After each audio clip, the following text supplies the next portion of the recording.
ये क्या बताते हैं कि परमात्मा ये जगत जो है अन ईश्वर है, यानी बिना ईश्वर का है। जीव भगवान हो गया तो सृष्टि का कोई करता नहीं, तो इसका मतलब ये बिना भगवान के हुआ। अब हमारी श्रीमद् भगवत गीता क्या बताती है कि जिस व्यक्ति की ये स्टेटमेंट है कि जगत का कोई करता नहीं, ये अपने आप बनता और बिगड़ता रहता है, यानी प्रलय होती है फिर सृष्टि होती है। अब उसके बारे में श्रीमद् भगवत गीता में दिखाएंगे। पहले इनकी सारी छुरी बताता है दास। और ये पारखी जो संत हैं ये नहीं मानते कि ऊपर कोई लोक है, सतलोक है या कोई स्वर्ग लोक है, ये नहीं मानते। कहता ये सब काल्पनिक बातें हैं, काल्पनिक बनावटी। और ये इनका ये भी मानना है, जैसे कोई प्रश्न करता है क्या परमात्मा भक्तों पर दया करता है, दुष्टों को हानि करता है। वो कहता है कि जो भगवान है ही नहीं और परमात्मा किसी पर ना रहम करता है ना कोई दुख देता है, वो कुछ नहीं करता, परमात्मा है ही नहीं। ये चातुर प्राणी की बातें होती हैं। जो चातुर प्राणी है, चातुर प्राणी चोर हैं और मूड बुगद हैं ठोठ, ये संतों के निकाम की इनके देगल जोट। अब ऐसे व्यक्तियों के पास भी जन समूह बैठा है। कमाल कर दिया ये भगवान, कितनी श्रद्धालु, कितने डिवोटी हैं, आंख मीच कर बैठे हैं। गुरुजी जो बता देते हैं वो सही है, बिल्कुल सही है। अब इतने चतुरता ये संत पद पर प्राप्त प्राणी होते ही हैं कि एक आम जनसाधारण तो कोरा कागज होता है, उस पर कुछ भी लिख दे, उसमें तो वही अंक अंकित हो जाते हैं। तो इस प्रकार वो लाखों लोगों को डबोए बैठा है। अब देखना, ये है श्रीमद् भगवत गीता और जय दयाल गोविंद का नाम इसका अनुवादक है। और ये कौन सी है? पद छंद, पद छेद अन्वय साधारण भाषा टीका से, ये इसका नाम है। अनुवाद करता है इसका यो नाम लिख रखे। और देखना, ये है अध्याय नंबर 16 और श्रीमद् भगवत गीता, और इसका श्लोक नंबर 7 से शुरू करेंगे। अब गीता ज्ञान दाता कहता है कि मैंने ऊपर तो बता दिया देवी प्रकृति वालों की जो जानकारी दे दी। अब दूसरी असुरी प्रकृति वाले हैं, वो 2 प्रकार के व्यक्ति हैं। तो असुर स्वभाव वाले मनुष्य, ये 7वां श्लोक में, असुर यानी राक्षस स्वभाव वाले मनुष्य प्रवृत्ति और निवृत्ति इन दोनों को भी नहीं जानते, इसलिए उनमें न तो बाहर भीतर की शुद्धि और न श्रेष्ठ आचरण है और न सत्य भाषण ही है। वो सच्ची बात नहीं कहते, वो बात को घुमाते हैं, झूठ बोलते हैं। अब 8वें श्लोक में देखिएगा, अध्याय नंबर 16 के 8वां, वे असुर प्रकृति वाले मनुष्य कहा करते हैं कि जगत आश्रय रहित है, सर्वथा असत्य है और बिना ईश्वर के अपने आप केवल स्त्री पुरुष या नर मादा के संयोग से उत्पन्न है। केवल काम ही इसका कारण है, इसके सिवा और क्या। 9वें में कहा कि इस मिथ्या ज्ञान को अवलंबन करके जिनका स्वभाव नष्ट हो गया है और जिनकी बुद्धि मंद है, वे यानी जड़मती, वे सबका अपकार करने वाले कुकर्मी उग्र कर्मणा माने निकम्मे, ये बकवाद करने वाले कुकर्मी मनुष्य जगत के नाश के लिए ही समर्थ होते हैं, प्रगट होते हैं। इसका अर्थ ये अपनात्मा इस पवित्र श्रीमद् भगवत गीता ने यह स्पष्ट कर दिया कि वो राक्षस स्वभाव, असुर स्वभाव के व्यक्ति होते हैं जो ये कहते हैं कि कोई भगवान नहीं, यानी सृष्टि अन ईश्वर है, ये जगत अन ईश्वर है, इसका कोई भगवान नहीं। अब ये जो कबीर पंथी कहलाता है। वैसे तो इसको कबीरपंथी कहते हुए दास को तो शर्म आती है, लेकिन इनके ज्ञान को सार्वजनिक किए बिना जनता को समझ में नहीं आवे कि ये कितना मिथ्या ज्ञान प्रचार करे। इस अभिलाष दास जी ने एक गीता सार लिखा है। इससे कोई पूछता है, जैसे इसके भक्त काफी यहाँ आए थे, हमसे मिलते रहते थे, उनसे वार्ता होती रहती है, तो वो क्या बताते हैं कि वो अभिलाष दास जी ने बड़े कई सैकड़ों पुस्तक बना रखी है और एक गीता सार भी बना रखा है। वो गीता सार पढ़ा दास ने। ये चातुर प्राणी होते हैं जो इनके इस अज्ञान विधान में उल्टी सुलटे करके जो समर्थन इनको महसूस होता है, उनको तो ये ले लेते हैं अपने प्रमाण में और बाकी श्लोक छोड़ देते हैं। श्रीमद् भगवद गीता में 700 श्लोक हैं और इस बड़े पुरुष ने अपने अनुसार जो इसको चाहिए थे, जो इसके अनुकूल थे, वो सेलेक्ट कर लिए, बाकी छोड़ दिए। फिर ये ऐसे व्यक्ति, अज्ञानी पुरुष क्या कहा करते हैं कि ये गीता में मिलावट है और सही सार निकाल कर हमने दे दिया गीता सार, ये सही गीता है। दिखाऊं आपको, इनके देखिएगा, ये है पुस्तक गीता सार, अभिलाष दास इसके अनुवादक। आगे पूरा डिटेल दिखाएंगे यहां से।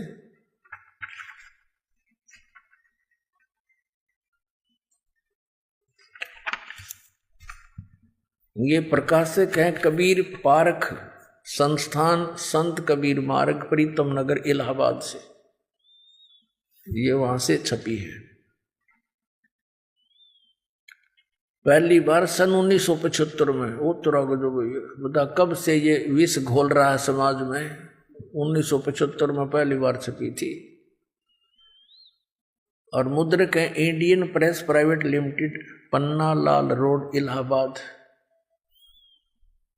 अब दिखाता हूं आपको इसकी कलाबाजी, देखियो। वाह,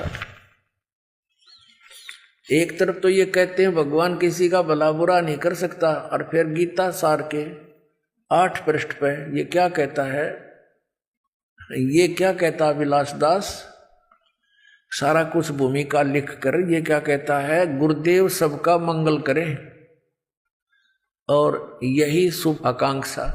बता, एक तरफ तक है यो कि भगवान कुछ नहीं कर सकता, फिर गुरुदेव तेरा मंगल करेंगे, तेरे गुरुजी मंगल करें, सबका भला करे। है इनकी दोगली बातें, कहीं सिर पैर नहीं पाओगा। अभी तो सटाट है इसकी कलाबाजी, दिखाता हूं। ये देखिएगा, अध्याय नंबर 16 का इसने अनुवाद किया है अपनी इस गीता सार में। अध्याय 16 और ये गीता सार, इसने 1 से लेकर ये 6ठा श्लोक है, ये 6ठा श्लोक है। इसमें वो इसने क्या क्या किया है, इसकी देखो कितनी कलाबाजी है। यहां से दिखानी पड़ेगी थोड़ी।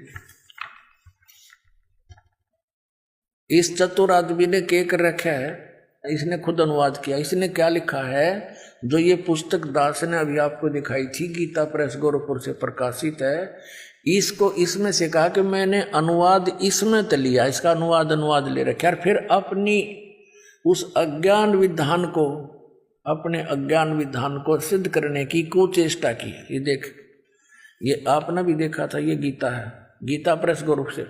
पद छेद, इस गीता का ये नाम है पद छेद अन्वय और साधारण भाषा टीका सहित। अब ये देखो, ये गीता सार, इस गीता सार की भूमिका में इसने क्या लिखा है कि गीता प्रेस की अन्वय पदछेद वाली गुटका गीता अर्थ समझने में सहायक हुई है। यानी इसने इससे अर्थ लिए हैं, सहायक हुई है। प्रत्यक्ष और अप्रत्यक्ष में जिनकी रचनाओं के सहयोग से मेरा ये कार्य पूर्ण हुआ है, उनके प्रति मैं हृदय से कृतज्ञ हूँ। यानी इस पुस्तक से इसने अनुवाद लिए हैं और अपनी अज्ञान सोच को, उस विधान को सिद्ध करने की कुचेष्टा की है। अब हम आते हैं इसके द्वारा अनुवादित 16वें अध्याय के और 17वें श्लोक में। ये गीता सार है, ये गीता सार और पृष्ठ 203 पे। अब 7वां श्लोक इसने कैसे किया है? असुरी स्वभाव वाले ये नहीं जानते कि क्या करना चाहिए और क्या नहीं करना चाहिए। उनमें न पवित्रता होती है और न उत्तम आचरण होते हैं और न तो उनमें सत्य ही होता। सत्य नहीं, सत्य भाषण। और इसमें सत्य भाषण लिखा है स्पष्ट। अब आगे देखो, आसुरी स्वभाव वाले यह नहीं जानते कि किस कार्य को में प्रवृत्त होने से भलाई है और किस कार्य से निवृत्त होना चाहिए, अथवा कर्म मार्ग क्या है तथा त्याग मार्ग क्या है। वे कर्तव्य अकर्तव्य बुद्धि से हीन होते हैं। ठीक है, यह लिखा नीचे इसी में, उनमें सत्यता की बहुत कमी होती है। असुर स्वभाव के लोग होते, उनमें सत्यता की यानी सच्चाई नहीं होती, उसकी बहुत कमी होती है। 204 पृष्ठ पे गीता सार। वे कहते हैं कि यह जगत मिथ्या तथा आधार रहित है, इसका कोई ईश्वर नहीं है, यह अपने आप पैदा हुआ है, यह केवल भोगों के भोगने के लिए है, इसके अतिरिक्त और क्या है। अब देखो इसने फिर आगे, अब ये तो अनुवाद न्यो का न्यो ले लिया गीता प्रेस वालों का। अब इसने ये बकवाद शुरू कर दिया अपनी तरफ से। इस श्लोक में वास्तव में जो लोग किसी प्रकार चेतन सत्ता नहीं मानते, वे लोग, जो लोग संसार के केवल भोग की वस्तु मानते समझते हैं, दुराचार में लगे रहते हैं, उन्हें आसुरी संपदा युक्त कहा है। जगत कर्ता ईश्वर न मानना आसुरी संपदा नहीं, यदि वह अध्यात्मवादी या सदाचार प्रयाण है। अब देखो ये क्या कहना चाहता है गीता जी के इस श्लोक को, इसलिए इसने लेना अनिवार्य समझा कि कहीं तेरे चेले पीछे तो कोई पढ़ ले और इसकी पहले लिपापोती कर दूं। ये क्या कहना चाहता है कि असुरी स्वभाव के लोग वो नहीं होते जो सृष्टि को भगवान रहित मानते हैं, वो नहीं होते, वो होते हैं जो दुराचारी होते, जो सृष्टि को जब इसमें स्पष्ट लिख दिया गीता जी में कि जो इस परमात्मा रहित मानते हैं सृष्टि को, कि इसका कोई कर्ता नहीं है, अनीश्वर उसी को कहते हैं, तो ये कह है, ये तो बात ठीक है। गीता में लिखा है कि असुर स्वभाव वाले इस सृष्टि को ईश्वर रहित मानते हैं, परमात्मा इसका है, इसका कर्ता नहीं मानते।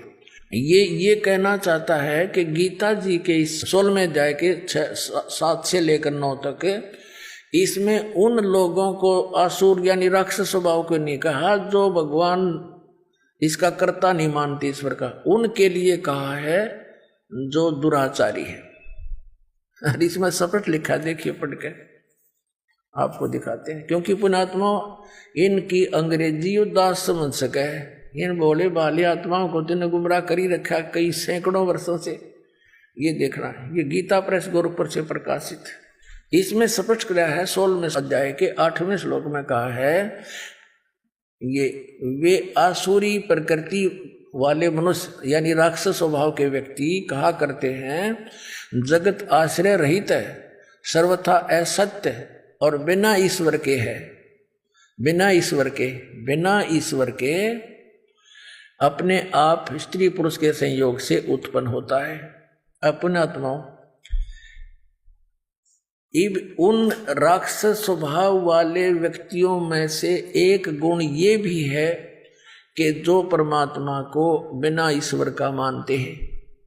और ये लिपापोती क्या करने की चेष्टा कर रहा है देखिए। और फिर क्या उदाहरण लिया है इसने, गीता देखना, गीता सार, अभिलाष दास का गीता सार, ये देखिए अध्याय नंबर 16 के इसने थोड़े से श्लोक लिए हैं, उनमें से ये गीता सार पृष्ठ नंबर 204 पर आ गए। ये क्या कहना चाहता है कि जगत करता ईश्वर न मानना, जगत का कर्ता ईश्वर न मानना असुरी संपदा नहीं। ये अपनी लीपापोती कर रहा है कि अपने को टालना चाहता है इसमें से। और फिर क्या बताता है कि वास्तव में ये क्या बताता है कि यदि वह अध्यात्मवादी या सदाचार प्रयाण है, यानी अध्यात्मवादी है ना जो भगवान देखो अध्यात्म किसे कहते हैं, परमात्मा के बारे में जानकारी। ये कहना चाहता विलास दास के जो परमात्मा का कर्ता नहीं मानते और जो अध्यात्म यानी मार्ग में लगे हुए हैं वो असुर स्वभाव के नहीं कहे गीता में। अब बता इसका अध्यात्म खाक रहेगा जब नौका भगवान है ही नहीं, टट्टू अध्यात्म रहेगा, फिर क्या बचा अध्यात्म फिर इसके पास। और फिर आगे क्या कहता, इसी के पॉइंट पर देखना, आगे इसी 204 पृष्ठ पे है, वास्तव में तो जगत अनादि है, इसका कर्ता खड़ा करना यह मन की कल्पना है। कर दिया स्पष्ट अभिलाष दास जी ने कि इसका कोई कर्ता खड़ा कर ले, किसी ने कोई बनाने वाला है, तो यह केवल एक बनावटी बात है, कल्पना है। ईश्वर लोगों के मन का काल्पनिक दीपक है, यानी बनावटी बातें हैं सारी। उसकी आवश्यकता तब समाप्त हो जाती है जब स्वरूप ज्ञान रूपी सूर्य हृदय में उदित हो जाता है। ये स्व ज्ञान के बतावे हैं कि ये मान ले मैं शरीर नहीं हूँ, हाड़ चाम का पुतला शरीर है, इसमें ये रक्त घूम रहा है और जीव तो इससे अलग है, बस ये इनका अपना स्वरूप मान ले, वो मुक्त हो गया।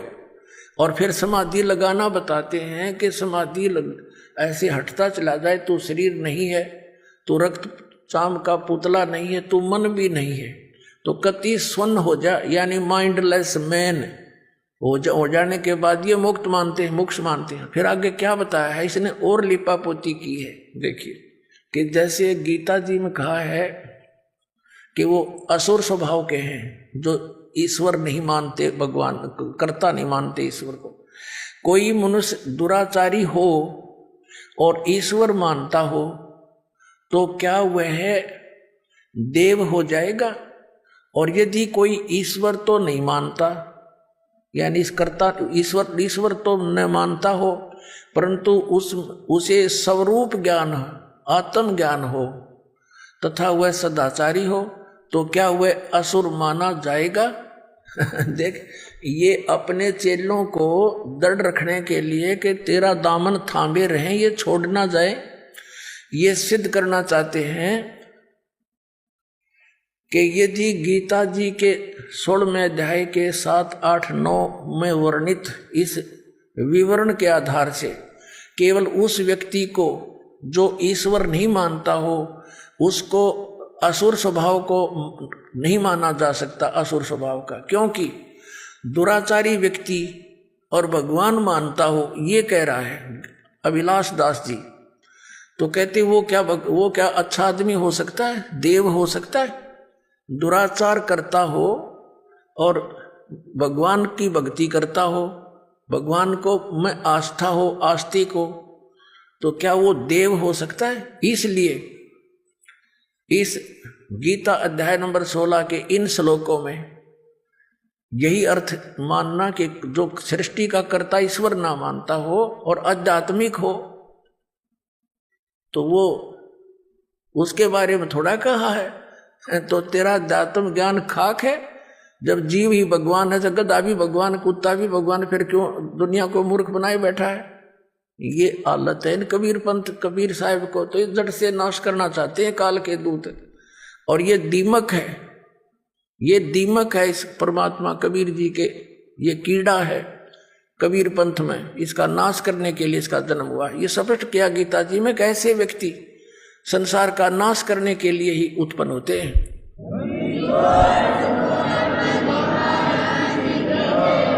और कबीर साहब के उस ज्ञान, बीजक ज्ञान को ये क्या समझेगा जब इसने ये फाइनल कर दिया भगवान नहीं। तो उसके विषय में सूक्ष्म वेद में कहा है कि बीजक की बात कहेंगे जय।